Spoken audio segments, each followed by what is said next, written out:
जब जब सृष्टि पर संकट आया तब तब किसी न किसी रूप में महादेव ने संसार की रक्षा की।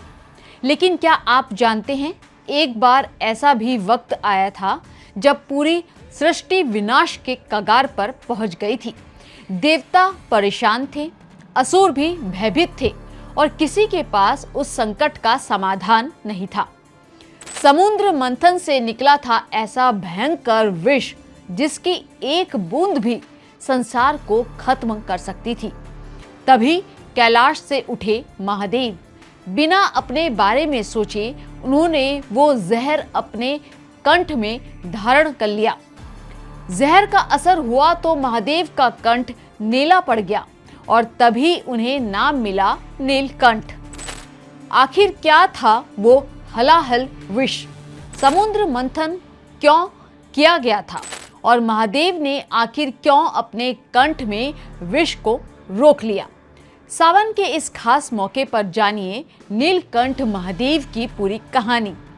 पौराणिक कथाओं के अनुसार एक समय देवताओं की शक्ति कमजोर होने लगी थी। देवता चाहते थे कि उन्हें अमृत प्राप्त हो, जिससे उन्हें फिर से शक्ति और अमृतत्व मिल सके। अमृत पाने के लिए देवताओं ने असुरों के साथ मिलकर क्षीर सागर का मंथन करने का फैसला किया। मंदराचल पर्वत को मथनी बनाया गया और नागराज वासुकी को रस्सी के रूप में इस्तेमाल किया गया। भगवान विष्णु ने कुर्म यानी कि कछुए का रूप धारण करके मंदराचल पर्वत को अपने ऊपर संभाला। देवताओं और असुरों ने समुद्र मंथन शुरू किया। समुद्र मंथन से कई अद्भुत और दिव्य चीजें बाहर निकलने लगी। इनमें देवी लक्ष्मी, कामधेनु, ऐरावत और कई अन्य रत्नों का वर्णन मिलता है। अमृत निकलने से पहले समुद्र से निकला एक भयंकर विष हलाहल। कहा जाता है कि इस जहर की ज्वाला इतनी भयानक थी कि इसके प्रभाव से तीनों लोकों में संकट पैदा हो गया। जहां अमृत की उम्मीद थी वहां विनाश का खतरा सामने खड़ा था। देवता और असुर दोनों घबरा गए। कोई भी उस जहर को अपने ऊपर लेने के लिए तैयार नहीं था। तब देवताओं ने भगवान शिव की शरण ली। महादेव ने संसार को संकट से बचाने का फैसला किया। उन्होंने हलाहल विष को अपनी अंजलि में लिया और उसे पी गए। लेकिन भगवान शिव के विष पीते ही माता पार्वती ने उनके गले को पकड़ लिया ताकि विष उनके शरीर के अंदर ना जा सके और इस तरह हलाहल महादेव के कंठ में ही रुक गया।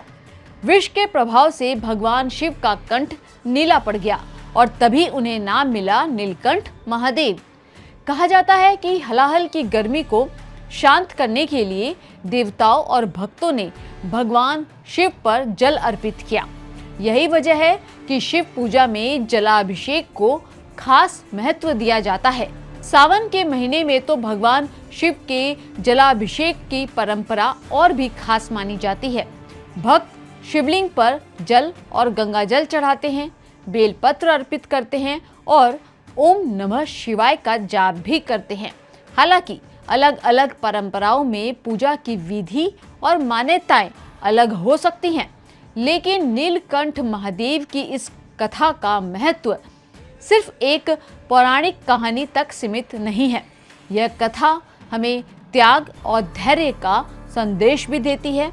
जब हलाहल सामने आया तब हर कोई उससे बचना चाहता था, लेकिन महादेव ने संसार की रक्षा के लिए उसे अपने ऊपर ले लिया। यही वजह है कि भगवान शिव को भोलेनाथ, महादेव और नीलकंठ जैसे नामों से भक्त याद करते हैं।